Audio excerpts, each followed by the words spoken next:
አንድ የፍቅር ግጥም እንግዲህ አንድ እህታችን የከምባታ ልጅ ነችና በጣም ጎበዝ በጣም ጀግና ልጅ ነችና ግጥም ገጥማለችና የገጠመችው ደግሞ ለወንድ ነበረ። ሄርሜላ ደግሞ እየሰማች እንግዲህ ሪፖስት አድርገዋለች።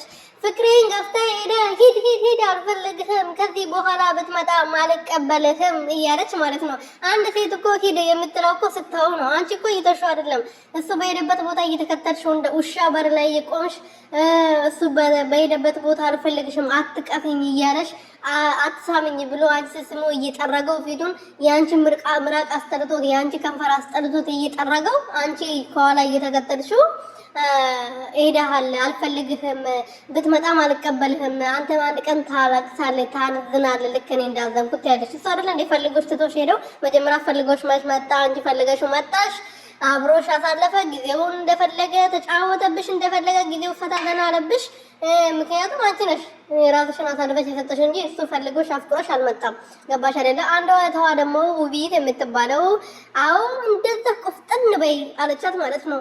አረ ቆፍጠን ትበል ምን ቆፍጠን ትላለች? ቆፍጠን የምትለው እኮ ከሷ አጠገብ ስርስር መሄድ ስታቆም ነው። በራሷ ተማምና ከቆመች ነው ቆፍጠን የምትለው።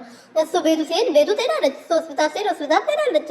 ከሱ ስር እኮ አልወጣም አለች። የእሱ ቀበቶ ካልሆንኩ የእሱ ሱሪ ካልሆንኩ አለች እኮ ተለጠፈችበት።